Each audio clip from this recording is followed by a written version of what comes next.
And we're back with the Mere Christianity book discussion. We've done book 1 and book 2. We're now moved on to book 3, and book 3 is still kind of a long one, so we're splitting this into two parts. This is part 1 of book 3, and mostly dealing with, misconceptions that we or have had of Christianity. People we meet, or other Christians or non-Christians, and so on and so on. I think this book helped a lot in clearing some of that stuff up, so that's some of the stuff we'd like to focus on. All right. So, anything off the top of your head so far? So the first chapter in book 3 is called 3 Parts of Morality. Not off the top of my head. It was kind of a long read, and I read it early on in the week, and so I don't remember a lot of stuff. That's all right. It talked about the human machine, right, and how it can go wrong. It says about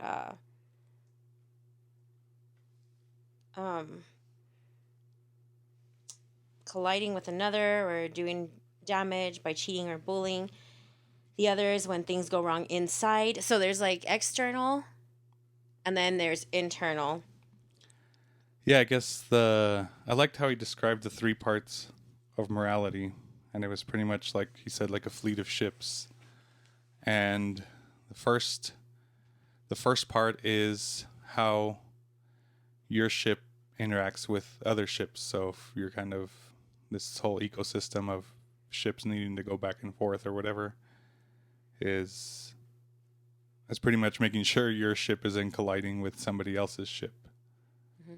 Right? Yeah, and then go ahead. And the second one was, is your own ship working properly?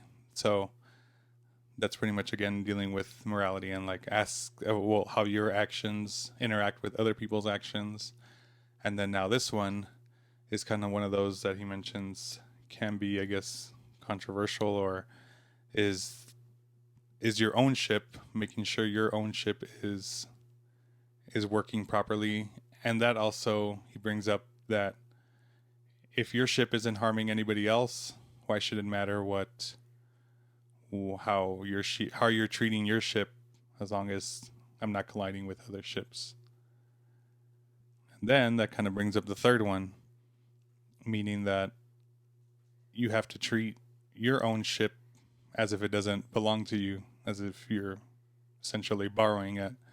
So pretty much, I guess if you were hired as in a fleet of ships, the ship is probably likely not yours, so still treated as borrowed. So treat yourself as you are a borrowed being, that you're given permission to use this vessel, and treat it well. And I guess so that's why he says that's why it does matter how you treat your ship, your vessel, because it doesn't belong to you. And I guess still the way it functions, or the way you treat your own ship, is still probably, he didn't quite say it in this way, but I guess kind of for efficiency. If you're not working at like optimal, then kind of, I don't know how I forgot how he described it, but that's always kind of the impression it gave me. Dang. That's really cool. I didn't get that. I didn't get that part. Like that last part at all. But I really like that. Yeah, I guess and I see it. I didn't highlight it. But yeah, that's really cool. And it was, I guess, mostly, yeah, it's hard for all the dead space, but this book makes me think a lot, and sometimes I still have to process the thoughts, even as being the 4th or 5th time that third or 4th, I forget how many times I've read through this book, but the words are so precise that, like, I try not to paraphrase as much, but it's still kind of hard to. No, you did a really good job. A lot of those words were there. The part that I did highlight is it's about morality. And so, what part did morality come into play with the ships? The third one? No, well, all three We versions must. of is the whole morality thing. Oh, yeah. It seems It's the that three if we are parts to of think about morality. morality, we must think of all three departments. Yeah, I yeah. should have read that. Relationships between a man and man, the things inside each man, and relations between man and the power that made him. And we can all cooperate in the first one. Disagreements begin with the second and become more serious with the third. Yeah, so we can all cooperate, meaning that we all can cooperate with each other and kind of agree that Mm-hmm. colliding into each other's ships is kind of a bad thing. Right. And then disagreements start with what goes inside each ship. And so kind of like if my ship isn't hurting anybody else, what Things do you inside care? each Yeah, man. what do you care what's going on inside my ship? And that's where it says disagreements start with this part of morality. And then the more serious problems begin with the third one being the relationship between you and the borrowed ship, pretty much, is that you're treating it well because it doesn't belong to you, pretty much.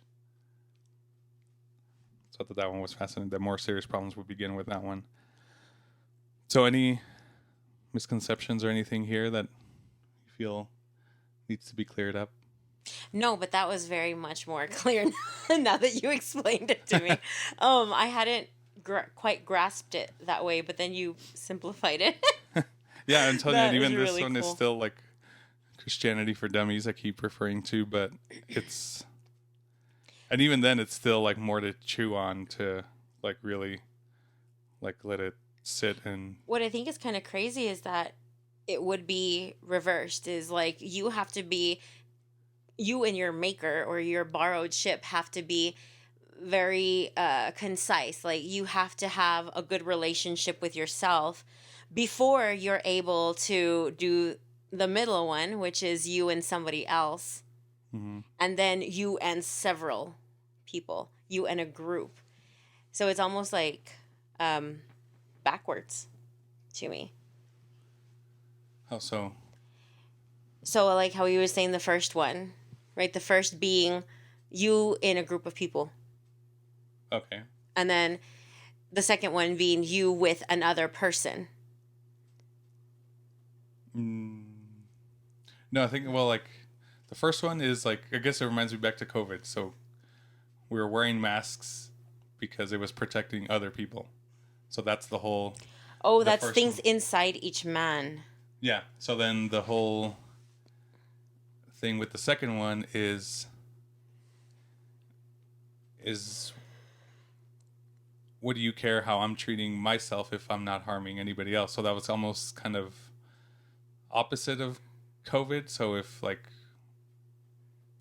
I'm exposing myself like without any precautions, then what do you care if I'm not harming anybody else, kind of deal. Right, but that one ends up bleeding into the Yeah. first one. Yeah, I guess you're right.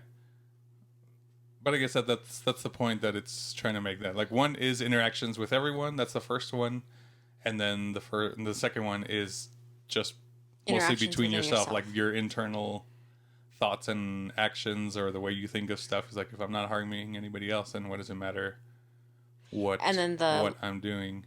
the last one would be you and your maker. Yeah. You and whoever created you, your Yeah. borrowed vessel. Correct. I had never thought about borrowing this vessel.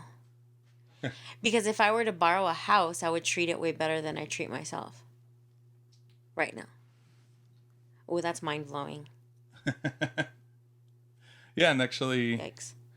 I think there have been studies on that too. That Yeah, you're right. I've read this in some of the like brain books. Like you treat other people better than you treat yourself a lot of times. and what was I?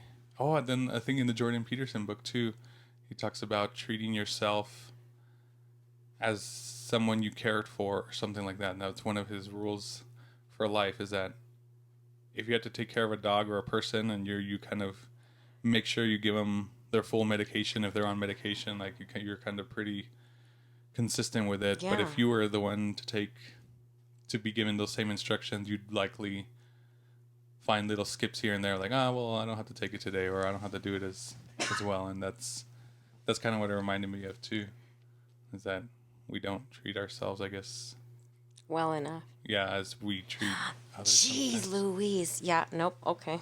Well, I learned something new. Chapter 1. Never. Chapter 2. All right. The next one is Cardinal Virtues. And there's supposed to be 7, but he said the first 4 are the Cardinal Virtues. And the first one says Prudence, which meaning common sense. I like that he does go on to mention, see, and this is one of those misconceptions too, that to me he clears up, is that it's not just okay with, people should not just be okay with being good versus being a fool. Like, you can't play the ignorant card. Well, kind of like, oh, well, if I didn't know, like, I'm just doing good or whatever, then I'm doing a good act. You still have to kind of know where that act is coming from. He gave the example of like a charity. Like, just because you're donating to charity, the act of donating isn't enough. Like, you have to see if this is a legit charity, or if they're actually doing what they're supposed to, and they're not just like trying to take your money for whatever. It's like your act doesn't just end there. You have to kind of make sure all the pieces fall into place. And so he mentions about I guess he compared it to being a fool, but he says, do not remain children.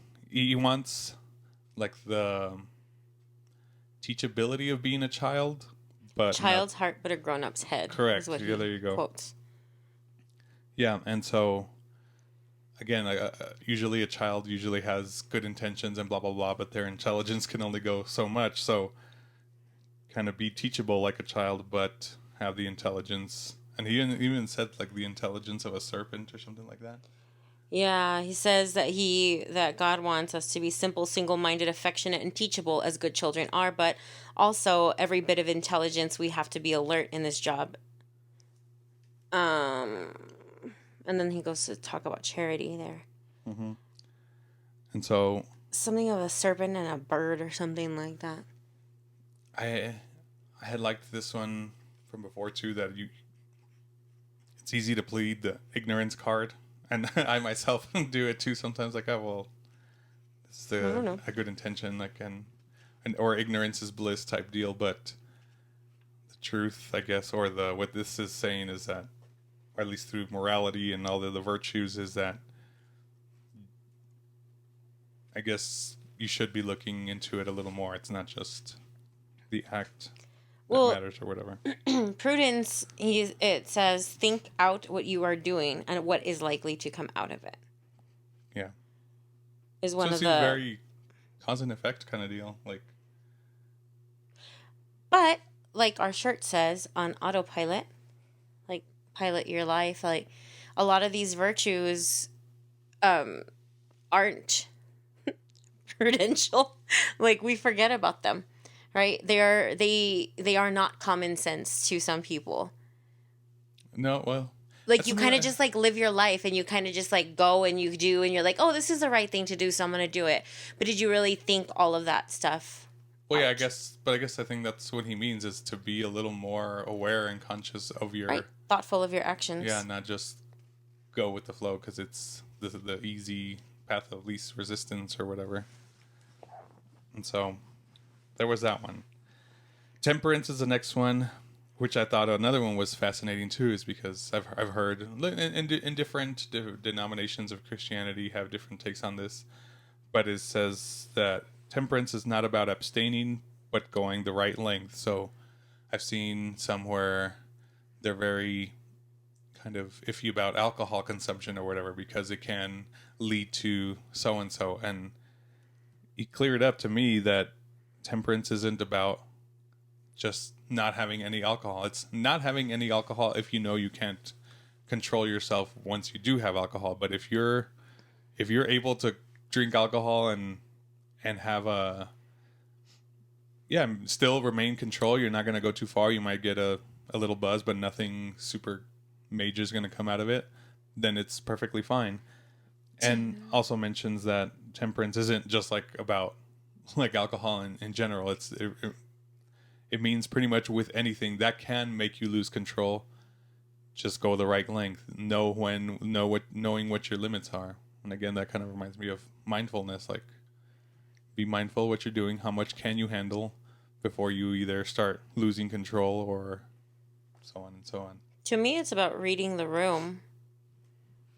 I interpreted that as reading the room, right? So, understanding that, like, if you are gonna drink alcohol and say you go out with a person that's your friend and they're a recovering alcoholic, you're not going to do that in front of them, right? You're not going to pressure them by putting it forth, even though you're able to consume alcohol on your own. Like, or what if you have a friend that's a recovering drug addict? You're not gonna smoke around them, or recovering.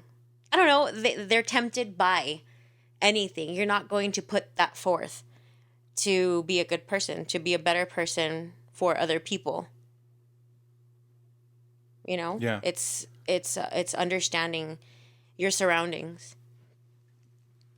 Yeah, it did mention that too, that it's not like, yeah, I guess too. It makes it sound so easy. Do the right thing. Like, you wouldn't want somebody putting you in that situation also, kind of deal. Does that make sense? Yeah. I just realized that I think I do that. Well, like, so a lot of our friends or family are Catholic, and since we're not practicing, like, we're like, yeah, let's go eat steak. Like, that's also not fair. That's not good to do either. Like, oh, okay, we're gonna go to a steak house. Yeah, of course they have fish, but now you're tempting them just to be an asshole. Yeah, that kind of comes That's up not in the cool next. either. That kind of comes up in the next one too. In the world. How awful. Moving on was actually a little before we move on with temperance, I did like this one too. Is must not look down at others that do not follow your temperance. So, kind of give again with the alcohol thing, becomes one of those things that, and misconception where so even with the meat thing, like, if somebody else is doing it, you can get that sneer where somebody's looking down at you because you're not doing it, or that kind of deal. Does that make sense? Mm-hmm. And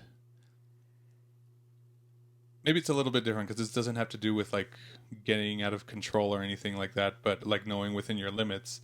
And if somebody else can control their limits, it's not in your place to, and if you can't control, it's not your place to try to control them more, even if they have more control of themselves. Does that make sense?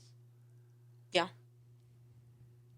So I did like that he mentioned. Yeah, it's definitely more having more thoughtful respect for other people in your vicinity, your area, your whoever you surround yourself with. And that's kind of where the next one comes in, is justice. So the cardinal virtue is fairness, honesty, truthfulness. So pretty much kind of what's backing up this decision. Like, you can say, and he goes on to mention, I think later, that this all depends on, I guess, what's driving the action. It's not just the action that matters, but it's kind of what's fueling the action. Are you doing it out of genuine, truthful, honesty reasons that you're doing certain things, or does that make sense? I think it's interesting interpretation, right? I don't think I read those words. And I thought that one was. I did read the first part.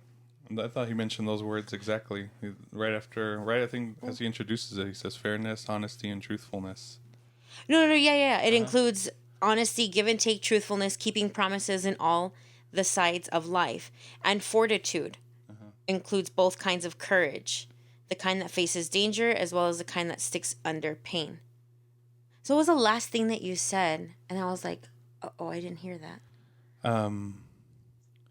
pretty much, I guess, what's driving decisions. I guess this is what this virtue reminds me of, is that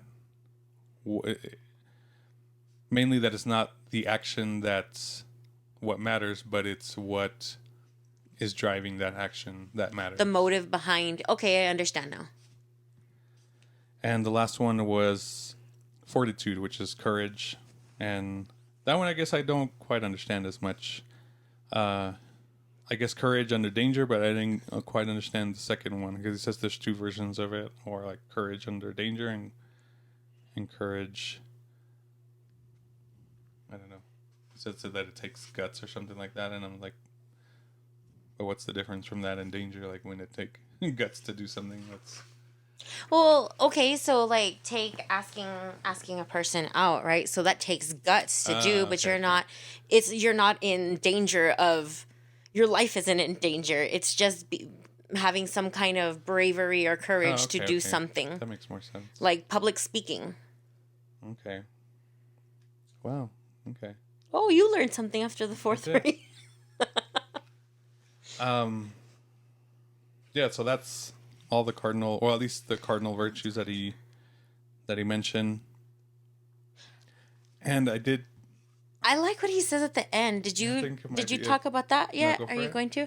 So it says, like, now it's quite true that there's probably no occasion for just or courageous acts in the next world, right? So it's not expected to have to use these things after a person dies. This is what Christianity states, right? That everything will be fine and dandy. So you're not going to have to do that, but there will be every occasion for being the sort of people that we have become only as a result of doing such acts here. So that was interesting to me, because it's essentially saying that in the next life, as Christians believe will occur, you don't have to have all of these virtues, but by having them now makes it easier for you in the next life, or in the next... I found, that is the last one I have written down too, and it says something like, right action done for the wrong reasons does not build virtues, or at least that's what I got from it. And God does not just want obedience, and so I took it as like kind of a, you need to practice this, like this isn't just gonna come from. And so I think a lot of the motivation behind things is a little more what matters than you just doing the right thing, or doing the action that is expected. I guess the right thing is to have that mentality of the virtues: prudence, temperance, justice, and fortitude. So almost make it habitual, that it's now a part of you, and it's not such a thing that you're only doing to fill in the rubric of the straight line. Right. Well, that's too. All of these are intended to make a person as happy, as heavenly in this astral plane. I don't know what you want to call it, in this world dimension, rather than later on. Like, it's to make your own, he says, quote unquote, heaven for them. That could make them happy with the deep, strong, unshakable kind of happiness God intends for us. See, and that's what this book, like, is wacky to me. Because it's like, do all of this stuff because God says it, but we're actually doing it because this is what's supposed to set up your happiness right now. Which is, like, it's not wacky or anything. It's good. It's all good. But it's weird to me how misconstrued it had been presented to me in my religious upbringing. So what was the difference? It was never to be happy on this astral plane. That's what I've gotten from other Christians, and I don't... It was always to do service and good. That way you're let into the kingdom of God, quote unquote, heaven. Never to establish your happiness right now and make heaven within yourself and to be at that much peace. And I get that too. I understand that, but I also think, like, that's where I think people mistake that we still are humans or something like that. Like, it seems like, yeah, like we're not supposed to be happy. Like, if we're happy, then that was bad. Like, if you're happy, you're probably doing something that it's naughty. You're not supposed to do that. And it goes into that in the next section also. Maybe let's move on, see if my thoughts clear up a little as we go. So the next one is social morality. And pretty much the basic rule that we've kind of had is do as you would be done by. Pretty much to treat others as you'd like to be treated type of deal. Yeah, the golden rule. Yeah. And he mentions that people need to be reminded more of this than to really come up with new rules. So it's like, and I kind of understand that. I think just kind of keep pounding this one in until... And I think that might work better than coming up with a whole bunch of other set of rules. Excuse me. And so this one I found fascinating the first time I read it. And it's kind of like using our jobs and skills, but used as Christians. And I found this fascinating because I think I see this from what politicians want to do. And it's that you already have a job or skill. Now, your next phase in that job is to do it kind of with Christian motives. Does that make sense? Mm-hmm. So if you're an engineer, if you're skilled at engineering, then use your engineering skills to kind of proceed or make everyone's life progress as Christians, reaching a certain goal. And he does mention that. You mentioned something about like an author that like it doesn't mean for you to break from that skill and try to do something else to bring people to God or something like that. That's almost like not the best way of progressing everyone. It's like we should use our skills more wisely almost. At least that's kind of the interpretation I got. Did you find that anywhere? I'm looking. I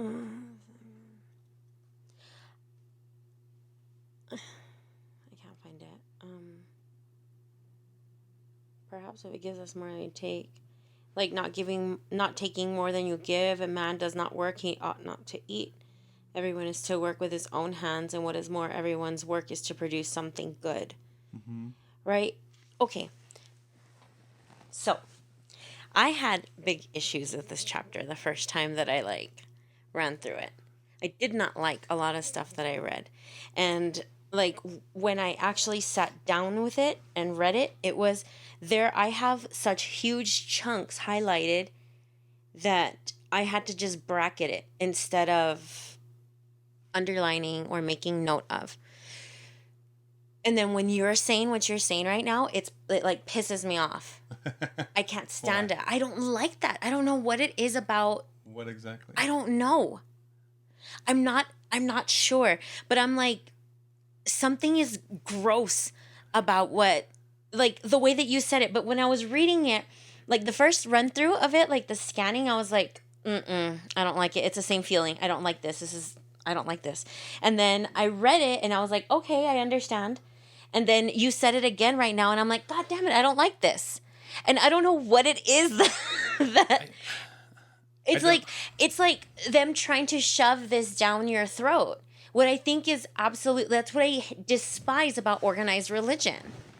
Is that so many people are like, oh no, you have to do this with Christian motive. Shut up and just mind your own and do good. And if you provide a good model for people, then why wouldn't they want to follow what you're doing? That makes sense. But instead of being so preachy, I can't stand it. I can see that. And I think, I have issues with the way it's usually delivered. I've seen it before and it just makes me not want to do it even more. But if you kind of take it like a secular approach and think of it just as a company, if you're hired, if you have certain skills that are beneficial to this company, use your skills to progress this company. Mm-hmm. Don't try to be something you're not, and then it's just kind of hindering the progress. Like, this isn't what you're good at, so like, why are you doing this? Like, you're kind of slowing us down. And that's kind of the overall thing I got from this. And so that's why I mentioned it back to politicians. I don't know if politicians, this is really your best skill, and that's just how you're trying to progress the world and make laws that kind of go along with Christian stuff. But sometimes it does seem like you're not, this isn't your best skill set. Does that make sense? Yes. And it reminds me of the girl who had auditioned for the Super Bowl halftime show and said, "Yeah, I know how to roller skate." Yeah. And then she actually didn't know how to roller skate and she fell off of the stage Yeah. because she was just practicing the night before. Like, you weren't fit for this job. Uh-huh. And you should have used your skills wisely. Mm-hmm. I understand that. It goes back to the virtues too, with truthfulness and fairness, and like, Right. you weren't true to yourself. You weren't being a virtuous person. Yeah, you were. And then he goes on. I mean, this specific chapter on social morality was just, it was too much. That could have been covered in one whole setting. I mean, like, and then I ask a whole bunch of questions in it. Like, this one really kind of tripped me up. Like, we probably don't have enough time to discuss all of this. But I just, like, did big chunks and, like, made notes. And so, like, there's this one part that says, "That is why we do not get much further, and that is why people who are fighting for quite opposite things can both say they are fighting for Christianity." And I was like, secondary to cafeteria Christians, right? Because he's saying that, like, in Christianity, you have to follow all of these rules in order to actually be a quote-unquote good Christian. But if you're not following all of these rules, then it's better not to practice at all. Was that really what he said? Well, it was, that's what I ended up thinking. I'm like, what? Because of secondary to... Yeah. I didn't think he said that, because he also mentions about, like, I think in the later section talks about like a math, like, or even previously also he mentioned about like a math problem and other religions like being that it could be, it's better to be close to the answer than just not have done the problem at all. That's actually later, but that's what they're saying. He says right here is that we've all departed from the total plan in different ways, and each of us wants to make out our own modification of the original plan. Original plan is the plan itself. You will find again and again about anything that is really Christian. Everyone is attracted by bits and pieces of it and wants to pick out those bits and leave the rest. That is why we do not get much further. Correct. But I don't think he mentioned. And that's why people are fighting. Yeah. I agree. That makes sense. As it is. As it is right now, and I've mentioned it to you before, that I wish there was a secular version of this. You can make a lot of these rules into secular rules, and I think it would still improve your lifestyle. But to actually make them Christian, like, I don't think that's something that everyone, even nowadays, can as easily buy into. But I think if you even started with the secular version, maybe that's like the gateway drug. Like, oh, this was founded in this or something like that. I think all these rules are still good rules to follow, and then eventually get to that deeper state. But like all of the rules that they have in place there's a lot.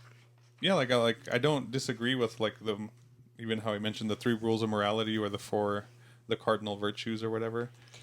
I think they seem good rules to live by and so on. Like, to be a cheerful society. Oh yeah, I did see that. And courteous. Uh-huh. Minding your own business. Yeah. See, that's one of my big ones. I hate drama, and I hate when people start like, "Oh, did you hear about this?" And like, "Oh no, but I have a feeling you're about to tell me." And like, I don't care. I don't want to be involved. I don't want to be brought into it. If you have issues with something or someone within yourself, then kind of not necessarily you deal with it, but also like it just usually that type of person to me usually just comes across as like, I don't know, like this person's having issues with this, and you're kind of bringing it up because it means, I guess, you're not having issues with that, and because you're not having issues with that, like there's a sense of superiority that like, oh, I'm glad I'm not having issues with this because I don't know that I can't find the words for it, but that's kind of the vibe it gives me. And so if you're coming to me to tell me stuff because you actually need help or want to help fix a situation, then fine, then I can do that. But when it's kind of has nothing to do with you, that's kind of like with celebrity stuff, celebrity gossip and whatever. Like, I don't care that these people really have very little to no effect on my life. Like, I could care less who. I mean, I couldn't care less. I always forget. Yeah. And so. I understand. I actually understand that much more than I ever have with you saying it right now. One of the part I did think was fascinating was where he talked about a leftist society. And I think this is fascinating because leftists usually, and it was fascinating to me too that I guess that term still had the same meaning then, because I even looked it up. It's like, what did leftist mean in the 1940s? And it's still very like a socialistic society. And it says like a societal view should still be more of a socialistic society, but the family life should be a little more old-fashioned. So leftist still meant kind of caring and taking care of each other, and it even mentioned like charity, that you should probably do more than you're willing to, and that's probably a hard one. Well, he says, right, that it was more of a code of manners. The family life and its code of manners were rather old-fashioned, perhaps ceremonious and aristocratic. Yeah, and then later he mentioned, so like the societal life should be more leftist, and the internal family life should be more old-fashioned and like I guess hierarchies and all that type of stuff, or respectfulness and whatnot. I'm like, okay, I can understand that, but that's what seems strange to me is the whole. It's weird to me, I guess, in America specifically, is how the indoctrination for America has superseded the indoctrination for Christianity, as even though some say that it's based on Christian values and whatnot, like if still the ultimate goal of it mentions here that we should all kind of try to help each other out, and if that means a socialistic kind of lifestyle, you're pretty much, as Christians, you're blatantly saying like, no, I prefer the America capitalism, like socialist is not this, or blah blah blah. Be that what it may, as socialistic, what it means in a social setting versus in this type of setting, or in comparing it to communism or whatever. Like, if you found a Christian version of socialism, I feel like it would still be not accepted. Does that make sense? Like, still that word is too tainted in a way by the negative parts, that even Jesus himself telling you that you should be more socialistic, you still would be like, no deal breaker. Yeah, we need to invent a new word, right? Just like, yeah, that's also what gentlemen. That's also what seems dumb to me too, is that like you come up with a new word, but it essentially means the same thing. But yeah, it's just weird how our brain works. That's just how our brain works. Yeah. They say, I'm gonna move it along a little bit. Give more than you can spare. And also, like, it was kind of interesting because you're supposed to be extra giving. Yeah, that one was a little hard to. And then my question for that was, how does this not enable people? Yeah, and like, you're trying to teach independence. You're trying to teach a person how to stand on their own 2 feet. In the Bible, it says that, right? Teach a man to fish. I don't know about that. I don't know if. Okay, yeah, well, it is in the Bible. but it's like teach a man to fish instead of giving him a whole basket of fish, right? Like you're initially going to help him out greatly, but then if he doesn't know how to fish on his own, he's going to keep on asking you to do so. So that's what was resonating in my head, I guess, is like, okay, so I can give these people money. And I can go above and beyond. And then he says something that just like was distasteful to me is even to the crippling and endangering of your own position. Yeah, that's the part And I'm like, why? With. Yeah. I wrote that. I was like, I don't understand why. I can teach you and I can give you all of these things to do, but if you don't care to do it, why am I going to ruin my family's life and my life helping you? But I think that's also if we tie it back to whatever he said, like of donating to like a lousy charity or a faulty charity or something like that, that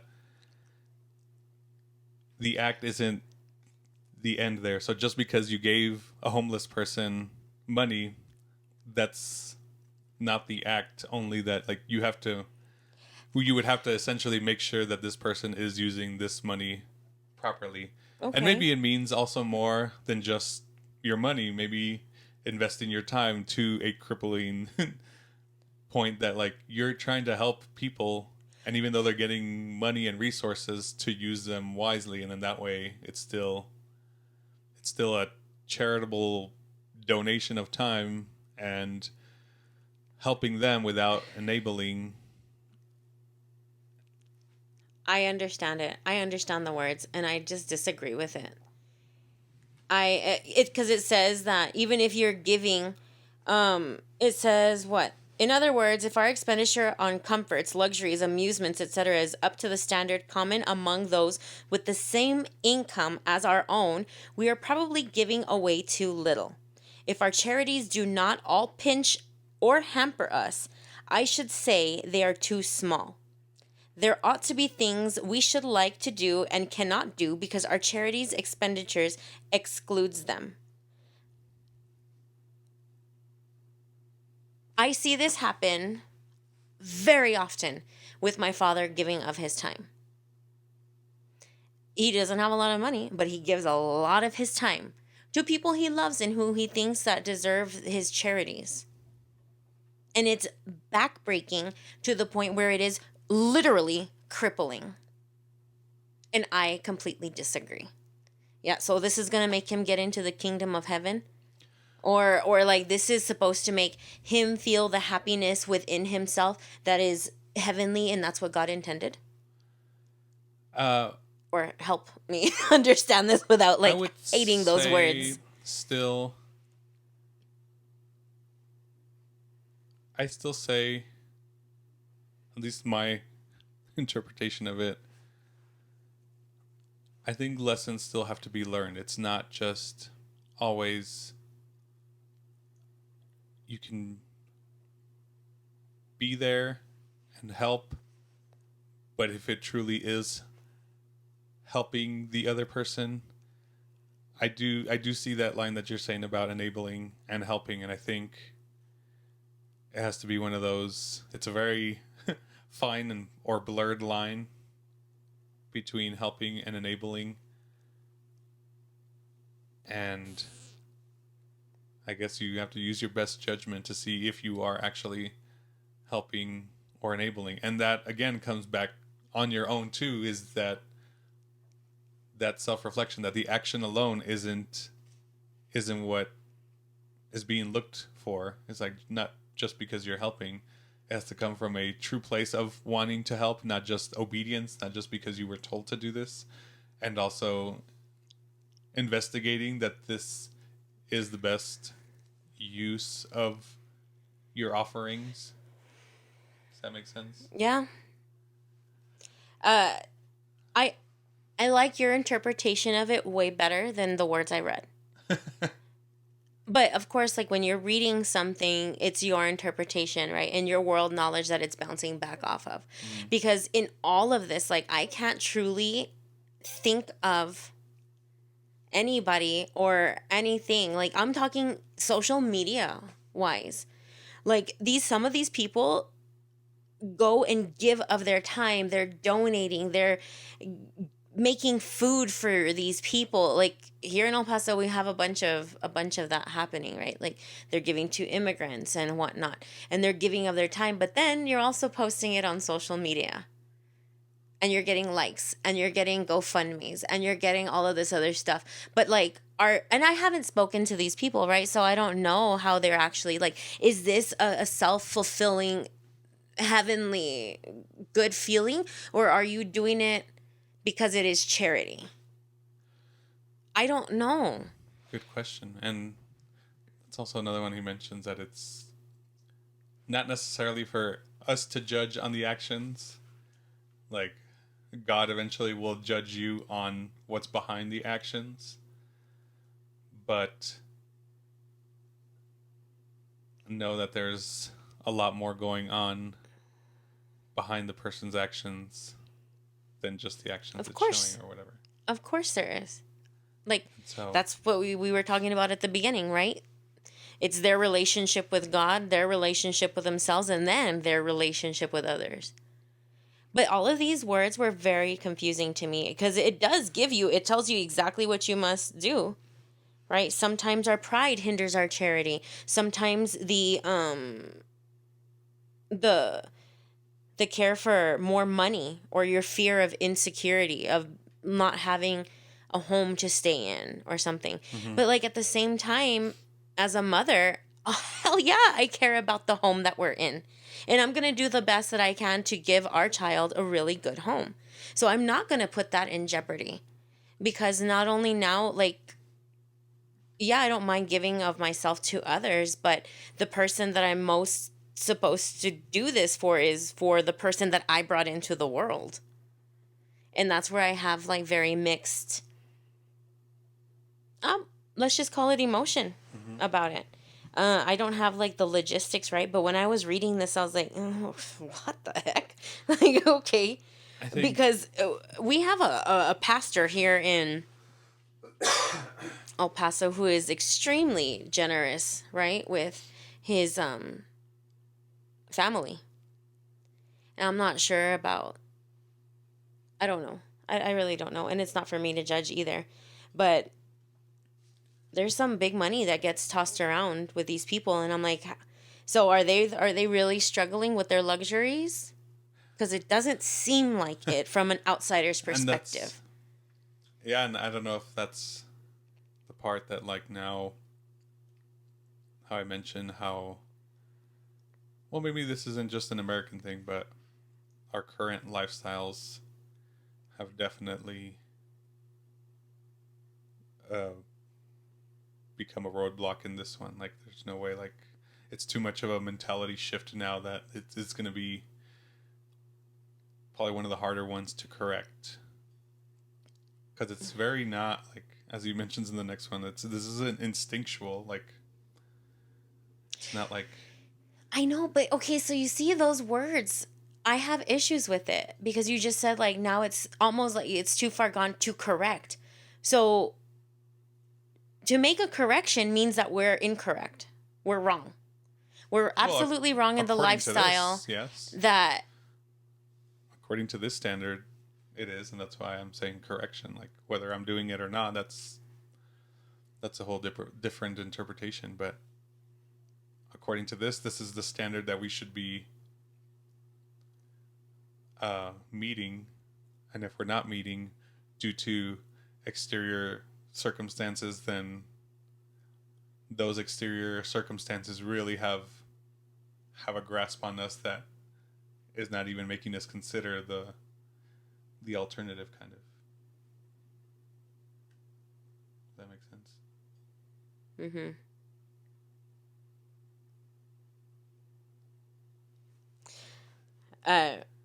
My thoughts are way too... Too what? And this is the... too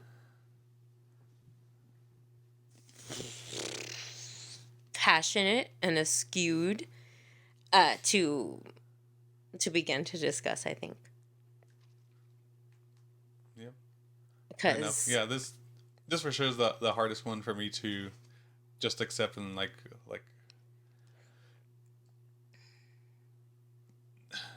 like this would probably be like the last one on the list to start to change, or like if I were to really go full devoted into everything this book is telling me to do, this would probably be one of those hardest ones. That's It seems like it's just absolute. I'm trying to be very respectful, but it takes every ounce of me. Mm-mm.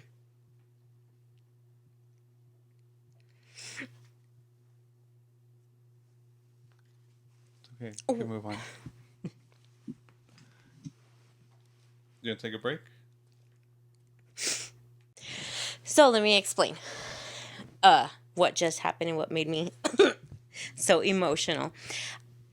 I have several very extremely Christian family members who I imagine are trying to follow good Christian virtues and morality, but in turn, they have made several other family members made them feel like dirt. The dirt that eats dirt, the scum. And that person that they hurt was my mom.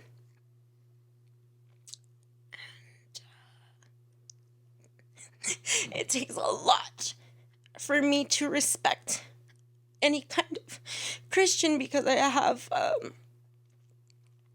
very hateful views for these family members. So reading this really makes me upset.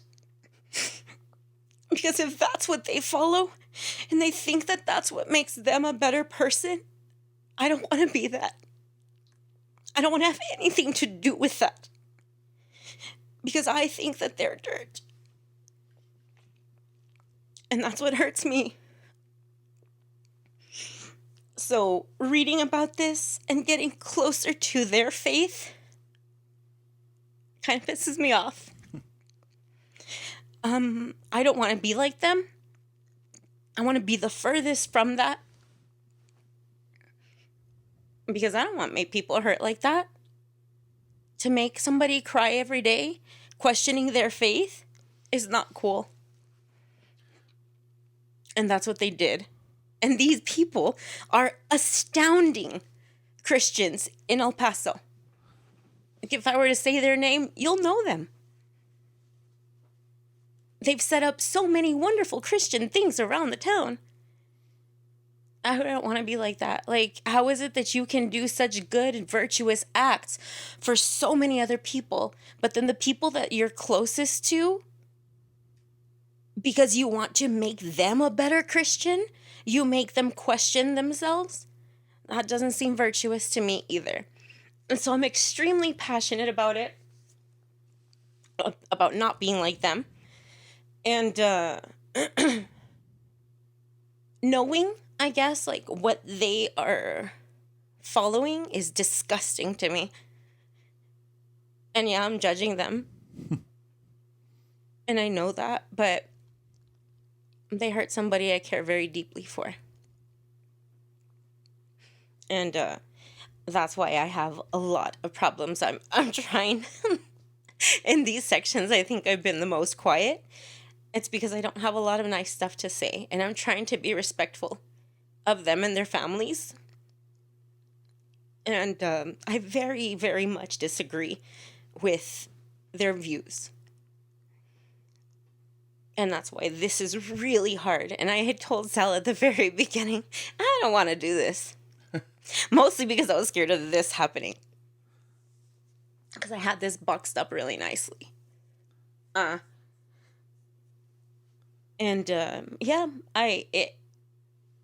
This book, these chapters have helped me make better decisions for myself, right? But they're all works in progress, right? It's years and years of this stuff building up.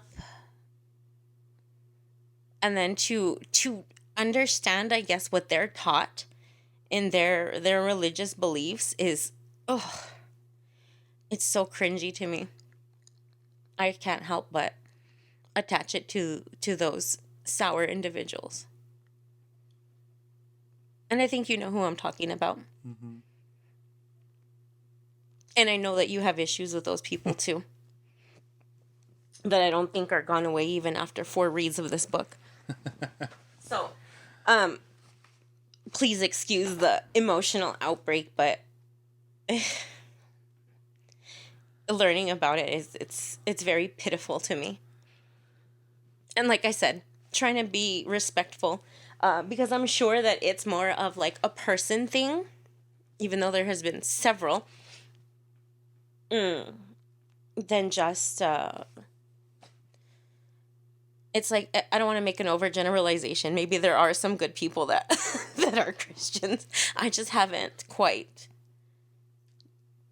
been surrounded by that positivity that we're reading about. And I guess that's still part of what I think this book intends to clear up.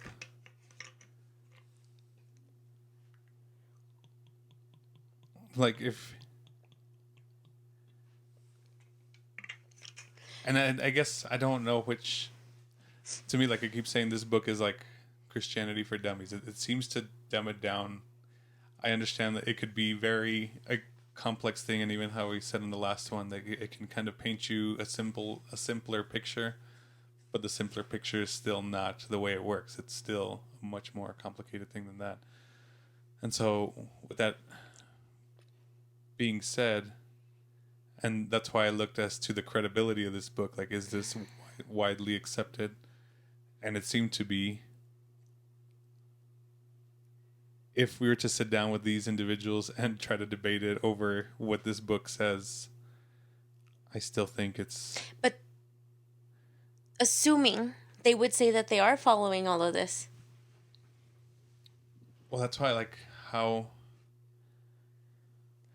There's still things to me, I guess, that wouldn't be following this, and that's why, I guess, the credibility of this book was important to me. Like, if this guy just had these discussions just for the hell of it, and also to be from the 40s, now to make it now past 80 years, or nearly 80 years, that, and still be one of those, like, pretty popular books, that I guess should mean something also. And I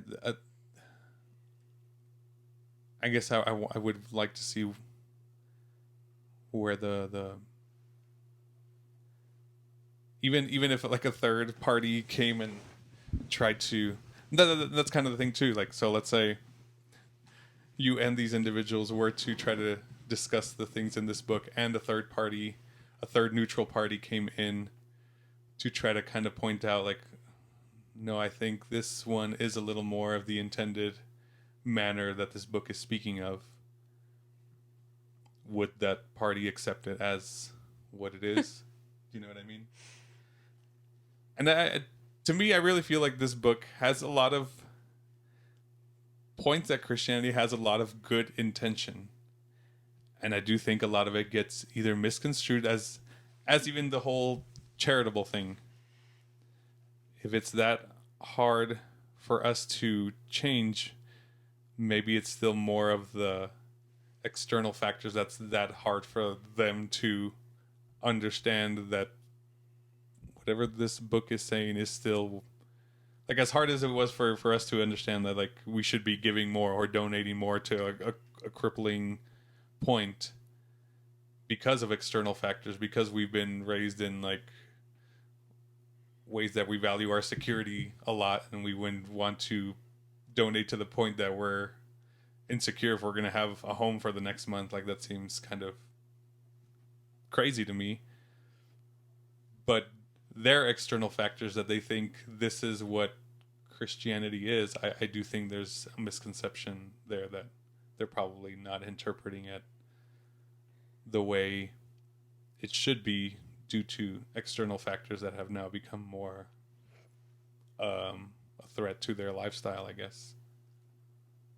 And it's easier to just try to just, and that's kind of what he mentions. It's easier to try to pick and choose the parts that benefit us, and to try to make that the new plan versus accepting the whole plan as the plan. Does that make sense? Yeah. You want to add anything else, or do you want to move on? That was like the end of that chapter. Yeah, I think so too. Next one is morality and psychoanalysis. This one I found interesting too, because he goes on to talk about Freud and other, I think, Well, Jung, actual scientists. Carl Jung, yeah, and so saying that how he does hold them in high respect in their fields, but then I think they start to bleed over outside of their field, and that's where he does not think that they are correctly interpreting things. Which, again, I like that he always tries to lay the foundation as to where he's coming from and where he thinks people may have that credibility and authority, like he mentioned before, and where they would not have the authority, like you're kind of speaking out of your area of expertise kind of deal.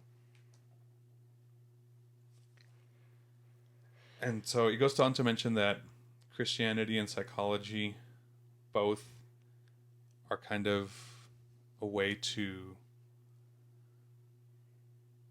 benefit your well-being, I guess. One is like spiritual and one is mental. Mm-hmm. And it's still like, well, yeah, spiritual and mental. Stick with that. A technique that overlaps, right? He says when a man makes a moral choice, two things are involved. One is the act of choosing, the other is various feelings, impulses, and so on, with his psychological outfit present with him, and which are raw materials of his choice.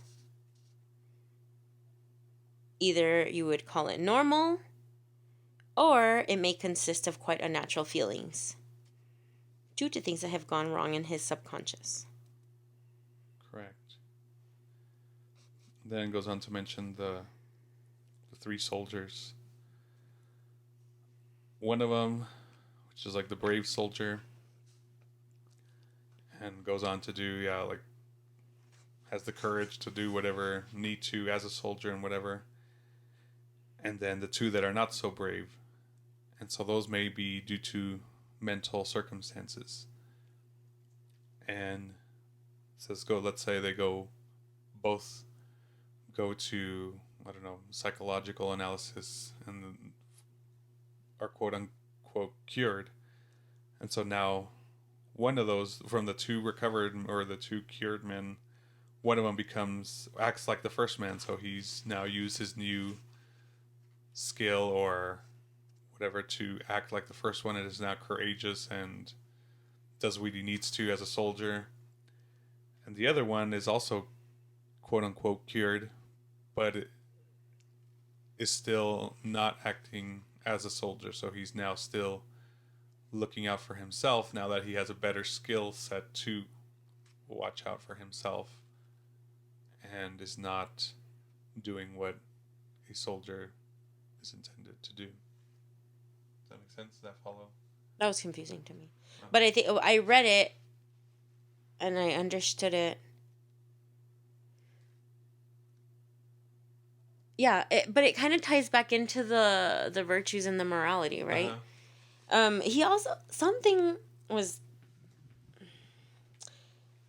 I guess this book, we're talking about like the things that, like the whole point of talking about this is like what we had thought about before and like how it changes us, right? We're still on kind of that. There's some things though that like in the first part of it, he says that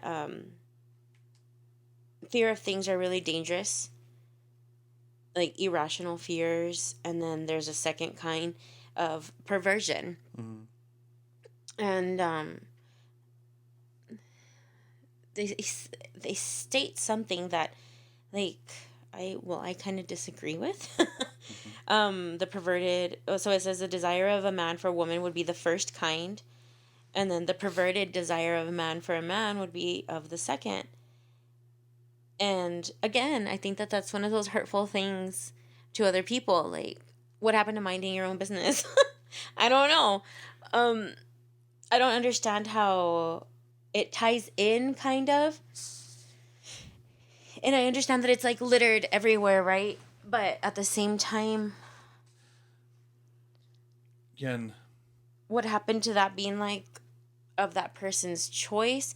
And then like there is no test on it either. There's like no scientific backing. So like, what if it is like a what do you mean test? like scientifically Scientifically what? tested scientifically, like, is a person gay because they're actually gay, or did they make that choice? Right? Like, we don't know. And then this is written in the 40s, and I'm like, this is kind of dated information. Okay, that's fine. But at the same time, this portion can be hurtful to other people. And I'm like, why? What happened to all of the rest of it? And then they go further into it where, like, a woman needs to do this. And I'm like, what about that? Like, what happened to minding your own? It doesn't make sense to me. To me, still, it's not... I guess it's one of those, it's how you take it. And I always try to think of the actual person, Jesus, and I kind of refuse to believe that Jesus would just, like, shun anybody. Like, if you were gay, like, oh, like, he would, like, look down at you because you were... And that's kind of the part that I guess I have the biggest issue with Christian behaviors, is that you have that phrase, like, what would Jesus do? And, like, I refuse to think that that's what Jesus would do. And so I guess my whole point in this is that whether a man and a man is a perversion, I don't think Jesus would look down at, like, and send you away and cast you away, because I think it would still be one of those try to help you things as to... He goes on kind of to mention it's how we handle the cards that were dealt to us. So if we come with a high tolerance for this and low tolerance for that and so on, and these fears and not these fears and so on, it's pretty much what you do with how you use it to your best abilities with that. And so if you are born with this quote unquote perversion, it's still how you handle it that I guess is the ultimate way that you're going to be judged. And again, not so much on the actions, but also maybe also how you play in your head those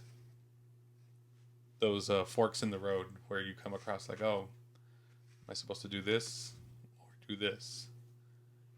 And whatever your choice is, I guess, I think he, again, looks back at the cards you're dealt with, like, oh, well, he got dealt a really good hand, he should have handled this better, and, or vice versa, like, oh, you got dealt a really crappy hand, like, you handled this pretty well with what you were given. Does that make sense? Yeah, and it does say that too, right? That this is the free choice and is the only thing that morality is concerned with. Mm-hmm. Then it continues to go on. It's like the bad psychological material is not a sin but a disease. It does not need to be repented of but to be cured. And so I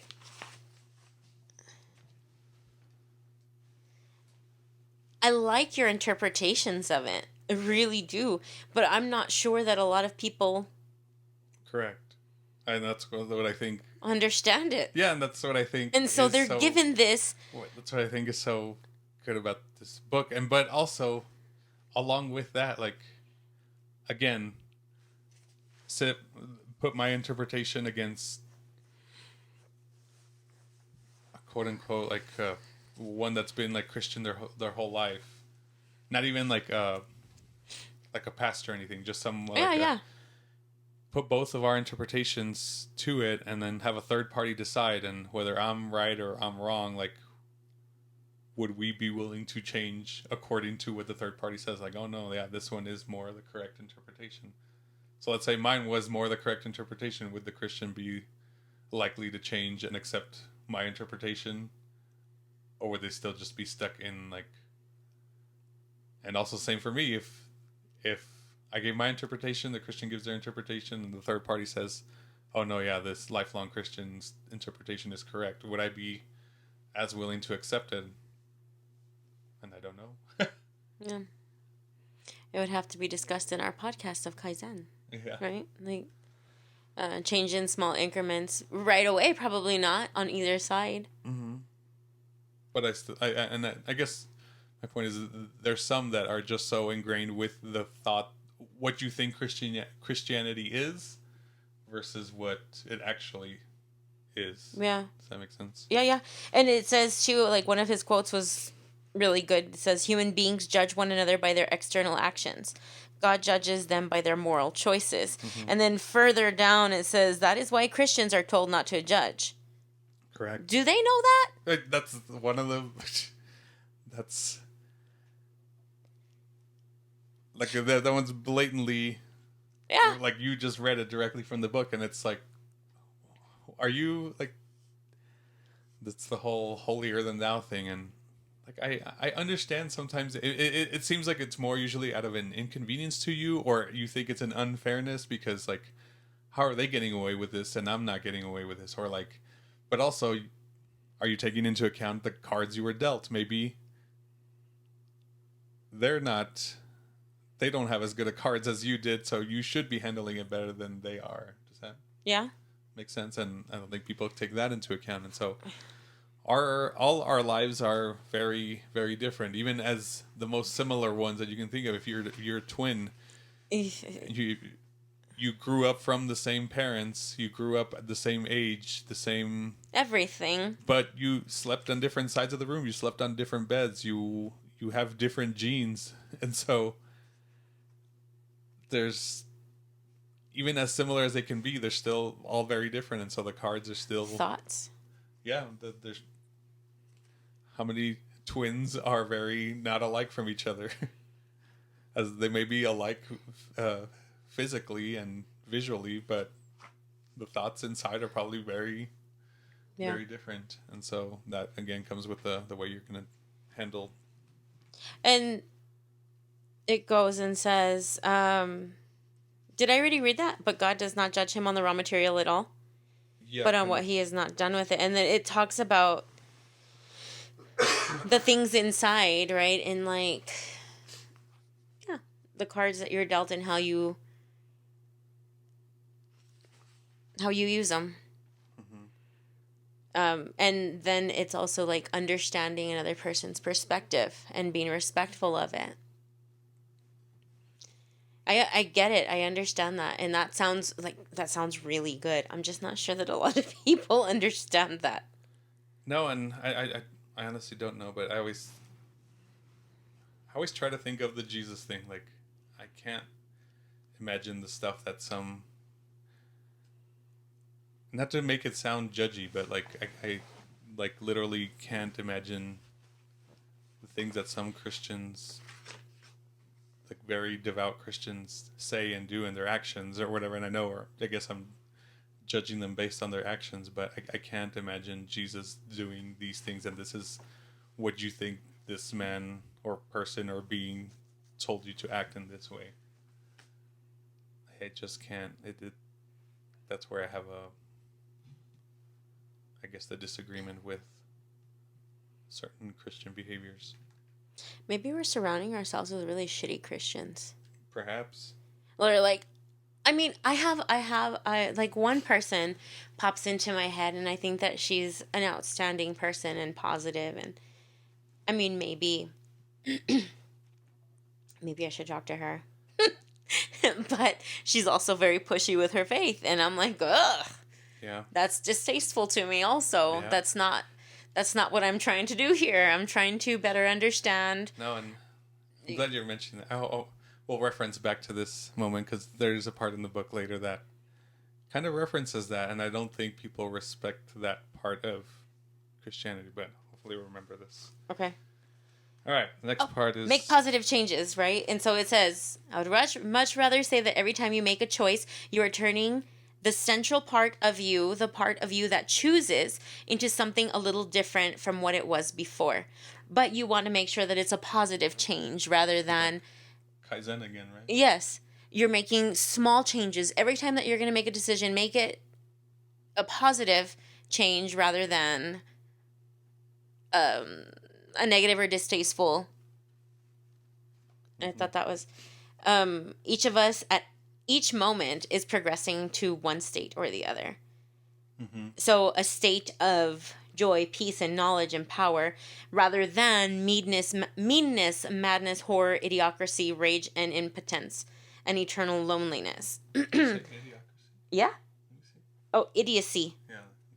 Did I say idiocracy? Isn't that a name of a... The movie? Same thing, huh? Idiocy. Sorry. Yeah, and I guess that's how eventually how he starts talking. I think at the end of it, how once you fall too far in one direction, that like a person that has gone a little bad can still kind of tell that he strayed from the bad because he can kind of still see the good. But if you've gone too far bad, you almost can't even tell the difference anymore. So again, kind of goes back to the dichotomies of like, you can understand sleep while you're awake, and the whole good versus evil, and dark would be a word without meaning again if you're just in one state. Like you wouldn't even be able to tell that the other state exists. Right. Yeah, and I highlighted the exact... Remember that it is, as I said, the right direction leads us not only to peace but to knowledge. When a man is getting better, he understands more and more clearly that evil is still left in him. When a man is getting worse, he understands his own badness less and less. That's exactly what you just paraphrased. All right. Last one. Is it? I thought I have two. Oh, Yeah. you're right. Sexual morality and Christian marriage. Dang, there's so much. Yeah. Sexual morality. This one was pretty interesting too. So it starts off saying that, like, again, kind of with what your intentions are versus, and understands context, which I also think is very important in a lot of situations. It's not just based on the act. It's kind of the context around that act, and that like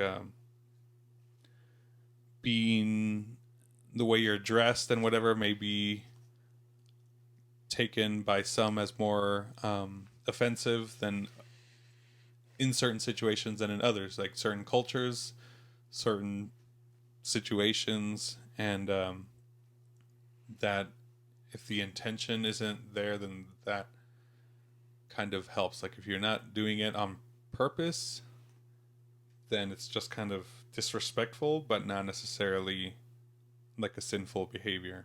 Does that make sense? I understand the words. I do. I have slight issues with it. Okay, that's fine. And that's different coming, because it did seem to be a lot of like this a was woman's very... perspective. Yes. A lot of this was very... Okay. You know exactly how I am. And I'm not one like, woo, women power. Yeah. All of that. But it was very much like, know where you're at and be respectful to others that are around you. Do not offend them and do not provoke lust within a man. I'm like, geez. So, like, it's hot outside. I'm going to wear shorts. Oh, I love your legs. Oh, my God. Now, oh, forgive me. Let me put on some pants so you don't look at my legs. What I guess this should have pointed out is... The time period? No, because I think he mentions, and I think he He generalizes does. Age of standards. I think he generalized it well enough to where, like, just knowing the context, whether you're in current times or past times, like, they had different standards for what is respectful or not and whatnot. But what I was getting at is that I think he fails to mention in this sense is that I guess the man should be responsible also for his own, the way he intakes. Yeah. Exactly the same way he intakes.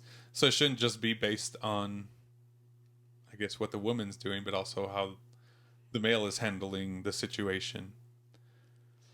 I did think that he was nice about saying, I don't know if it was at the beginning of this one, but he was like, I'm not a married man, so I'm not going to be That's able right, to yeah. like talk on all of that. And I appreciate that he always puts out his little disclaimer, Yeah, like kind of sets like, the baseline or like this is whatever where we're this. at. I'm just talking about this. But at the same time, I'm like, it's so iffy because this text is so incredibly loaded Mm-hmm. that somebody could just be like, yes, this is what I need to follow. Do you know Mm-hmm. what I mean? And they left out that part, like they forget about that. Um, they he doesn't call it good and bad in this. He calls it chaste, Mm-hmm. right? Dealing with chastity, and then bad manners, right? And I like this one part that they were talking about.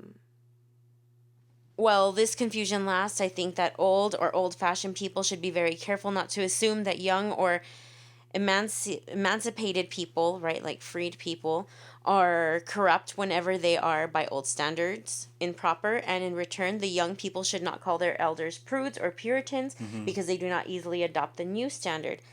I like that. I like that he sets both of them like a Yeah. mutual respect for both Or the having young a and the old. We were always taught like respect your elders, but at the same time, like this also says elders respect the like younger the, generations. find the gray area. And I liked that. Yes. I liked that he had written that down. Um he also said that chastity is the most unpopular of Christian virtues, and I think it's also one of the biggest misunderstood ones. At least by the end of the chapter, I was like, there was a line he says at the very end that I was like, wow, like that was pretty cool. Well, get to it in a little bit, but starts talking about abstinence and or faithfulness in marriage. That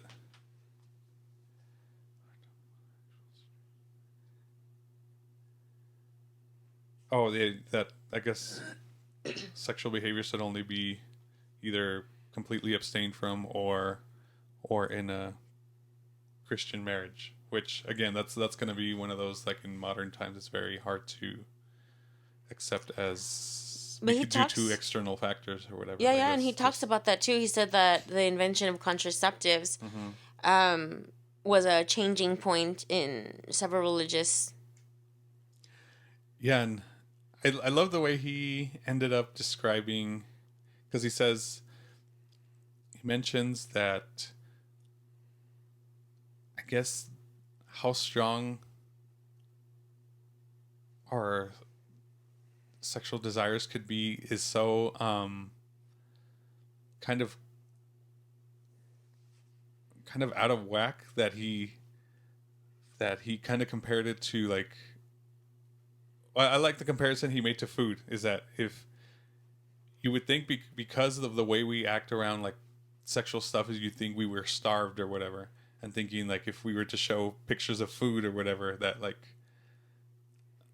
people would be going all crazy over like unveiling or like taking the cover off of a plate of food or Well, whatever. he compares it to striptease, right? Yeah, He yeah. meant, of course, to imply that things such as striptease resulted not from sexual corruption, but from sexual starvation. And he further goes later on. It says, everyone knows that sexual appetite, like our appetites, grow by indulgence. Starving men may think much about food, but so do gluttons, the gorged and well famished, like Correct. titillations. And I thought that was a super fascinating Because comparison, if you, because it's like it goes back to the virtues, though, right? Like doing things in moderation. Right? So, yeah, like, if you're abstaining. starving for it, then you're going to be like, oh my God, I want more. And then the other ones that are just like gluttonous about it want it all the time. So, it's finding some kind of moderation. And you only abstain like completely if you know you can't control yourself. And Ew, so does that. Nope. Don't go there. I don't know this is where you're going, but how he mentions how I guess the more modern approach is that these sexual acts are healthy and good for you or good for your body or whatever, and he's like, yes, but the no is that you can't just give in to any sexual desire you have. It's still, I guess, trying to show that you have some sort of control over yourself and not just anytime, like, does that make sense? Yeah, not where I was going. It was Okay. way worse where I was going. Yeah, the reason why I must say that you and I, for the last 20 years, have been fed all day long good, solid lies about sex. We've been told that it's a sickness. What? Sick of hearing it. Sexual desire is the same state of any other natural desire. Which I don't understand why we don't talk about this more often. Like, especially in the 40s, I'm assuming, right? They probably didn't speak about it as often as. He mentioned that too, didn't he? That, like, people say that this has been like a touchy subject because we didn't talk about it, and he mentioned Yeah. that, like, well, but we've talked about it for like the past 20 years and things haven't really gotten any better, so I don't think it's the amount of talking we're doing or not doing that's the problem still. But they were hushing it up. Ventilation would have said it right, but it has not. Okay. Yeah. I think it's the other way around. I think the human race originally hushed it up because it has become such a mess. Modern people are always saying sex is nothing to be ashamed of. They may mean two things. It's not the thing nor the pleasure that is the trouble. That's interesting. I don't know.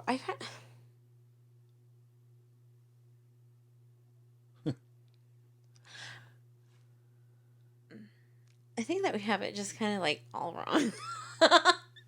Possibly like too. all wrong. I don't know where we're looking at it, from what perspective people are looking at it. Like, I understand that it's I guess I look at it in a scientific perspective.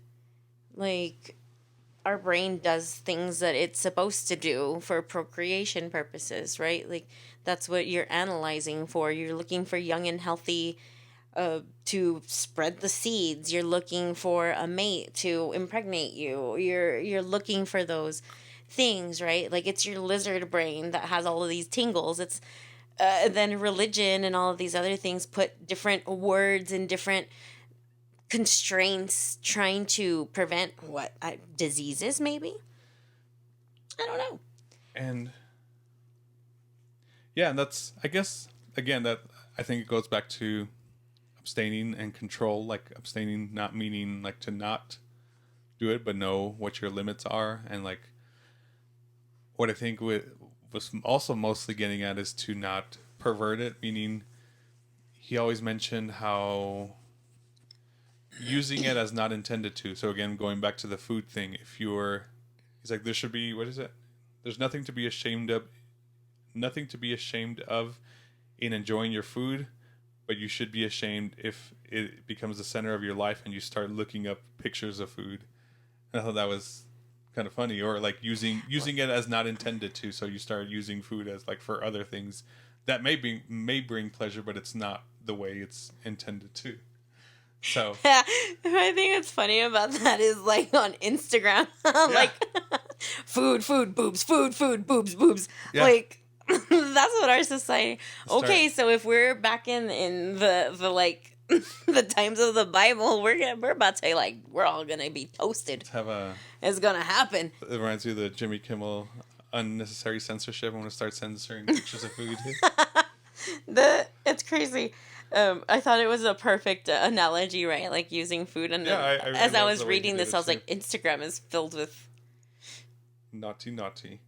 Ooh, bad food. And I like he cleared up the definition of repressed and suppressed, and saying that when you repress a behavior is not the same as suppression. Suppression comes in a disguised form. So if you're doing something due to suppressed feelings, like, it doesn't quite manifest like directly as the suppressed feeling, I guess. This it's hard to explain. So if you have some sort of suppressed feelings, they may show in your behaviors in other ways that are completely unrelated to what caused that original suppression. Does that make sense? So if you have, I don't know, way speaking out of not like I'm not. Well, there's some kind of unhealthiness going on. Yeah. So, for example, like again, here I'm going to give an example that's probably completely out of like not knowing anything that I've experienced, but if it's like some sort of child abuse or something like that, it may show up in a different form than just the obvious, like, oh, like he was obviously abused as a child, you know what I mean? Like it's not, meaning that it's not obvious, it's not clear, it's that the direction, like the behavior isn't totally quite manifesting in the way you would obviously think of the behavior. Whereas repressed, he almost mentioned it as a more conscious level. You're actually acknowledging that you're getting certain feelings or whatever, or you're in a certain situation and you're trying to control the certain situation. And that's what he says repressed is. So it's like repressed is not the same as suppressed. And I had highlighted that, which exactly what you're talking about, and I put a question mark because at the end it says, for nature, the sense of natural desire will have to be controlled anyway, unless you are going to ruin your whole life. Say that again? I'm going to read the whole thing, that way it's not misconstrued. The real conflict is not between Christians and nature, but between Christian principles and other principles in the control of nature. For nature, in the sense of natural desire, will have to be controlled anyway unless you're going to ruin your whole life. And I said, huh? Yeah. I put that way you could clear it up for me. Do it again? The real conflict is not between Christianity and nature, but between Christian principles and other principles in the control of quote-unquote nature. For nature, in the sense of natural desire, will have to be controlled anyway unless you are going to ruin your whole life. Okay.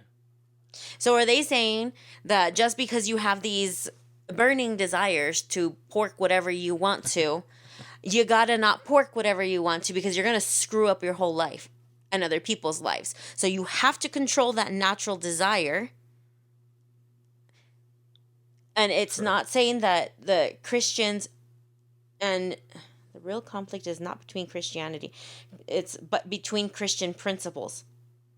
What are the Christian principles on this? So I guess it's still like the standard, the marriage thing, right? About that we're being held up to. Well, even just the straight line that we're being measured up against. That. Oh, so it's I understand it. Okay, I get it. So I think it's just saying again. To me, it comes down to abstaining in the sense that keep control of yourself, because this is almost a slipperier more slippery slope. Yes, a more slippery slope than any of the other ones. Because as soon as you start going down, giving into these, it's going to be way harder to come out of it than any of the other ones because of instincts, because of natural instincts can easily carry you further into this. Okay. Does that make sense? Yep. Okay. And the line that he said that I thought was super fascinating was still, he says, the sexual sins are the least bad of all the sins versus power. And he gives a few examples of like, I didn't write down the examples, but he quotes a few, like, I guess getting a sense of superiority when you correct somebody or all these other things. The sins of the flesh are bad, but they are least bad of all sins. All the worst pleasures are purely spiritual. The pleasures of putting other people in the wrong, of bossing and patronizing and spoiling sport and backbiting, the pleasures of power of hatred. For there are two things inside me competing with the human self, which I must try to become: the animal self and the diabolical self. Yes, and that was the part that I found fascinating, because pretty much saying that sexual stuff isn't as bad because of your natural part, that, like, again, it's the slipperier slope. It's a little more out of your control, but that's why it says, like, abstain so you don't fall so far from it. But I guess what I liked is that the whole power thing is more totally in your control, and whatever you're doing is more purposeful, and you're doing it out of Right. Well, it goes back to being a virtuous person. Yeah. And at the very last line, it says, that is why a cold, self-righteous prig who goes regularly to church may be far nearer to hell than a prostitute. But of course, it's better to be neither. Yes. I love that whole last line, because honestly, that's one of the reasons I stopped going to church. It just seemed like, and again, maybe I'm judging based on behaviors, but there was a lot of behaviors that, like, we're all literally just walking out of church, and it's like, You're already being a jerk. Yeah. We were all just in there listening to the same thing, and we're walking out, and like, you're being a jerk. And so, kind of the same thing you said, I didn't want to be associated with that type of person. Maybe that's it felt to me. It felt hypocritical. Too. Yeah, and that's maybe a judgment too, on my part. But it still just makes it, like, again, like, surrounding yourself with the people that can make you better. That's sorry. This couch is so uncomfortable. My butt hurts so bad. I'm sitting on, like, the arm of the chair, and it's so terrible. Yeah, pretty much. That was the end of that chapter. Better to be neither. Last one. Christian marriage. Spiritual union. Divorce is more like having both of your legs cut off rather than just dissolving a business partnership. So, also mentioned something like that there should be different consequences for the social part. So if you're married, like, legally and versus being married spiritually, he mentioned that there should be two different types of consequences so that kind of you can know a little bit about. Yeah, well, he says that it's like cutting up a living body, right? Mm-hmm. That you should try to work on it before cutting it up. But in some rare cases, it needs to be, because it can be toxic to the rest of the body. Mm-hmm. Yeah. All religions apparently disagree with the modern view of readjustment of partners. They should not be made, right? Like, to be made whenever people feel like they're no longer in love with one another, or when either of them falls in love with someone else, is the modern perspective, I guess. Just as justice is keeping of promises. Yeah, I thought this was all a whole fascinating one too, is that I guess the modern perspective through books and movies and whatnot is that it's just all about love, I guess, and that's not what it is entirely, at least based on this. And to an extent, I agree. He mentions how people will just kind of start trying to find a new relationship when that, like, they feel that spark starting to fizzle out. And I think in another book that I had read that dealt with Christianity, mentioned it and compared it to like leveling up in a video game. It's like that spark was the first part. He's like, but now you're leveling up to the next stage, and then once you kind of complete that stage, you're going to go on to the stage after that, and so on and so on. And you can't get to any of those higher stages without going through those first few. I want to say it was like in the 5 love languages or something. I've heard perhaps that too. I thought this chapter was really interesting also. It also says that even that it might be better to live being unmarried, right? Like, unmarried through the eyes of a Christian, right? Because in Christianity, the purpose is also for fornication, right? And that it'll look bad if you're unmarried living together, but at the same time, it's probably better to be unmarried living together, sinning that way, than to be mended to this person and then just disregard the relationship later. Mm-hmm. I think I read something like that. Yeah, and because you can't. And I thought that was really nice too, because he acknowledges that you're making this promise to each other, uh, but you can't go on one promise of feeling a certain way, Yeah. because it's a relationship and it's forever changing, right? But And how like love is a feeling and whatever. And I had a question on one of them. I underlined this part. It says there are several sound social reasons to provide a home for their children to protect the woman who has probably sacrificed or damaged her own career by getting married from being dropped whenever the man is tired of her. And my question is this old school? I suppose because I understand, right? Like I understand his words, and what they're saying is like, you can't just leave your wife because you're tired of her or whatever. Because now she can't stand on her own 2 feet. Her body, it doesn't work anymore. She had a child. um, uh, and she's ruined her career because she's stayed home with the child and like taking care of it. And that's what my question was, is like, is this written? How much of this can carry over to like a current society? It was just like a thought. well, I don't know. My interpretation would be like even from other YouTube videos I've seen, it's like why guys like to date younger, and it's still I guess that That's a lizard brain thing. yeah, like that's like It's the you whole, you the female needs to be able to carry a child. Why are you gonna get somebody super yeah, old? Like lizard brain uh-huh. thoughts, right? Like the whole purpose of hooking up with somebody would be to procreate. And That's what our brain I guess does. to an extent that's part of what it touches on, is that, or like that's part of what could be carried on, is that if you let her on for this long and now you kind of in a sense robbed her of her youth, like now there's you kind of left her in a crappy position now that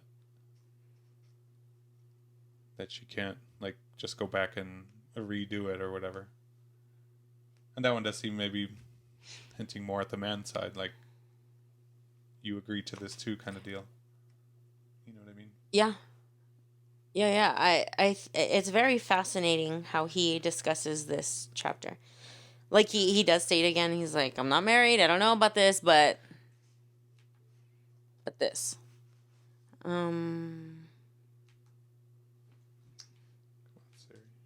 You cannot make it the basis of a whole life. It's a noble feeling, but it's still a feeling.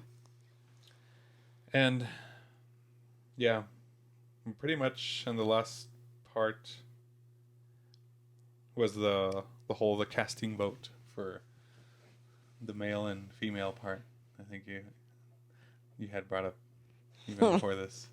But look at how much I have highlighted. Look at. Like, they're huge chunks. I thought that a lot of this part was actually quite beautiful, because it's very supported, right? Like he encourages, or Christianity encourages, sticking together for more than just love. Correct. Right? Increasing your knowledge together, lasting habits. Habits can last, principles can last, feelings come and go. I think that when you have all of these other things, it strengthens the feelings for a person.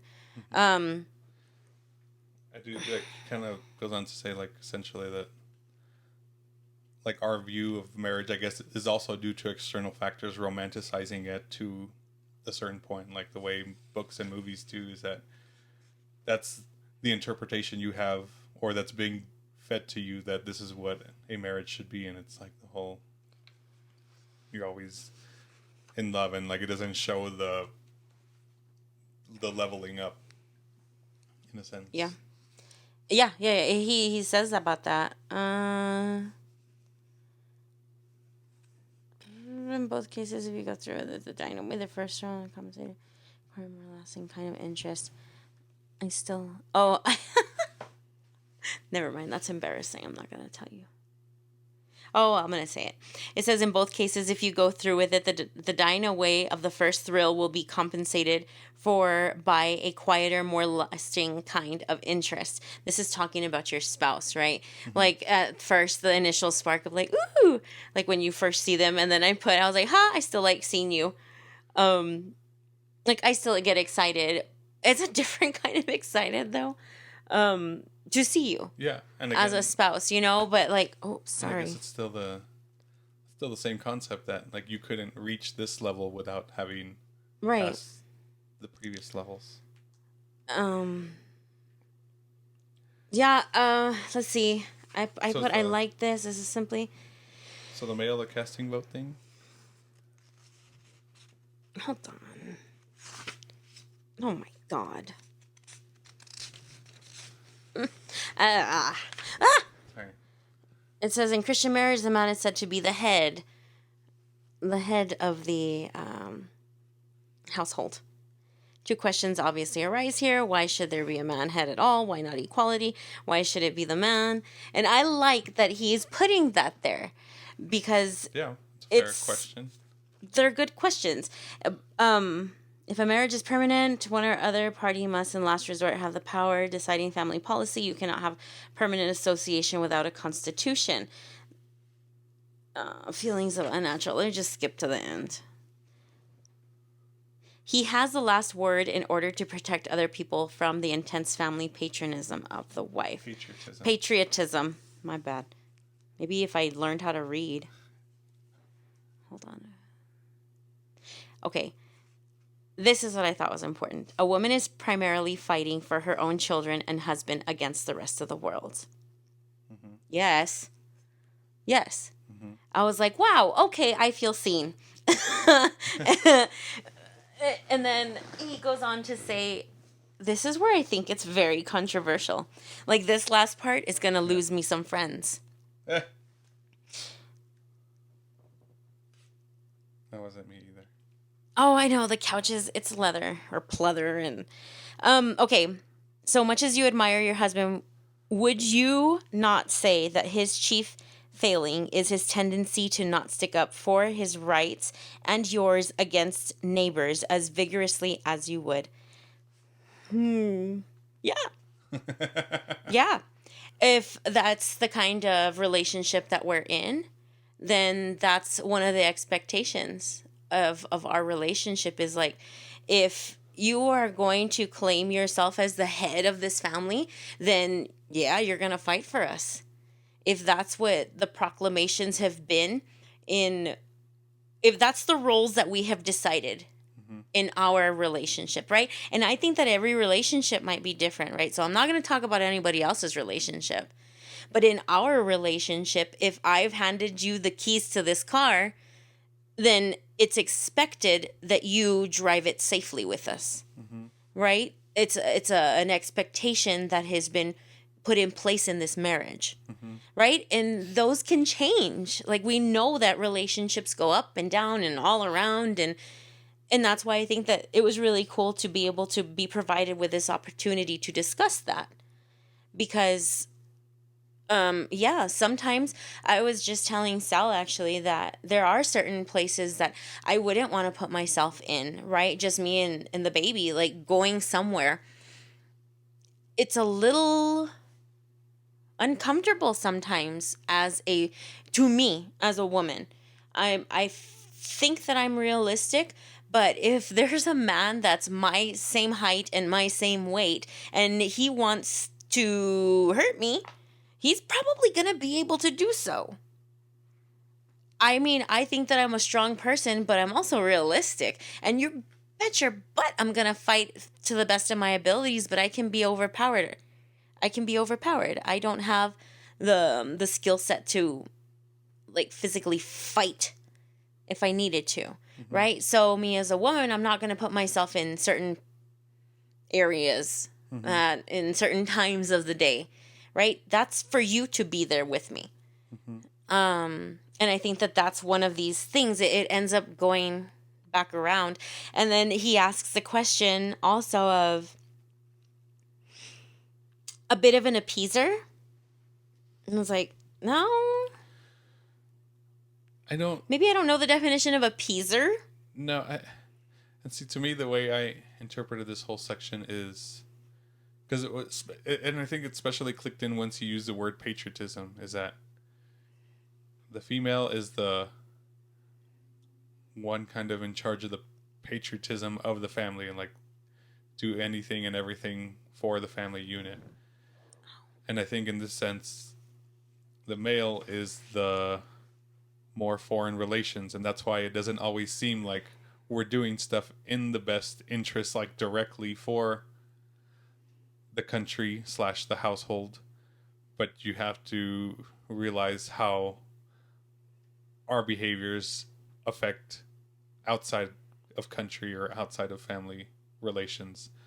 And it's not that it doesn't, it's not going to look like a direct benefit right now, like to the family or voting for the patriotism of the country or the family, but you have to realize how these external factors are going to play. And that's why it seems like an appeaser where like, okay, just want things to be peaceful. Like if this is what happened, like we can try to correct it and like make things so like everything kind of chills out without things escalating. And whereas the female, I think, is the one to want to escalate things. Like, how did you not do more? How is it not more of a consequence for this action? And that's, to me, it's more about keeping the peace. Does that make sense? Yeah. I'm glad we talked about that. I don't think I understood what it meant. And now I understand. Because yeah, no, it that is definitely like so that's what I had written down. I was like, too emotional? Yeah, are we too emotional? I think that's a very good way that he said it without saying that. And I think saying the differences in how men and women act and react, which I think a modern philosophy now is that we act the same, and I don't think we do as much as we would like. Well, the whole equality thing, I don't know if that's what that seems to be sometimes one of those things that men and women would act and react in the same ways, and I don't think they do. I agree. I wonder if it is because of like the female lizard brain. Like we want a warrior. We want somebody that's going to be like is going to stand up. But at the same time, like the appeasing part, the way that you put it makes a lot more sense.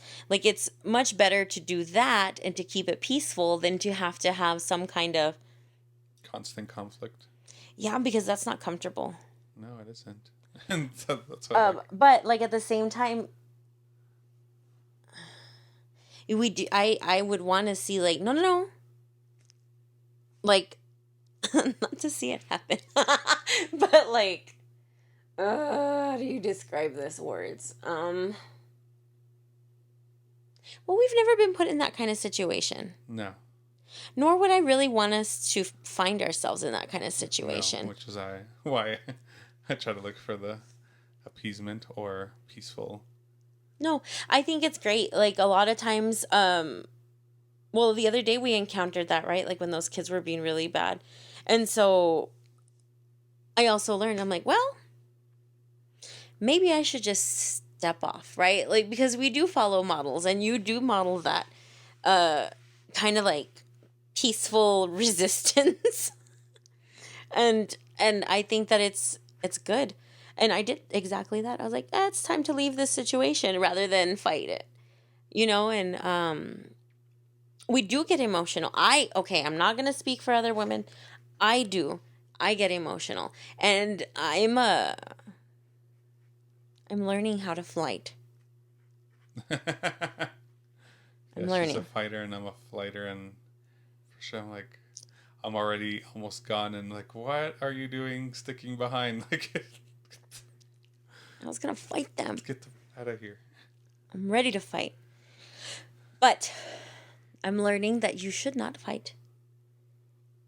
And you should, I don't want to say like run away from it, but find peace, a peaceful. Well, even if you do say out. run away, like I don't, in order, I don't see why you would fight first and then flight. Like, I think fight, to me, seems more last resort than flight does. So I would say, get away first, see if you can. If you can't, then obviously you're going to have to fight. But if I'm going to have to fight a bear. Yeah, why would you? Because I'm going to be tired by the time I ran away. So I'm not going to be able to fight it anymore. True. I have to fight it first and punch it in the nose and then run away. Yeah, okay.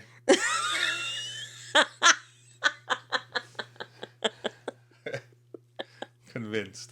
Fight a bear first. How did we get on fighting bears from... I don't know. All right. This has been a long one. I was going to try to make it short and it didn't work out. No, it's like 8 hours of our time. Y'all better sit and watch all of this. I'm going to fight you. No, I'm just kidding. No, I'm going to run away. That's it. I'm running from everything now. I'm running away from this book. This will be the last time that you see me on this. I am kidding. I'll be back. Part 2 of book 3 coming next. This one's a long one. And book 4 is also a long one. We only have like 200 more pages left, though. Are we halfway? Yeah, we're more than half. We're more than half? Okay, maybe. Yeah. Look. Okay. All right. Until next time. We get shots of tequila and hugs. Just kidding.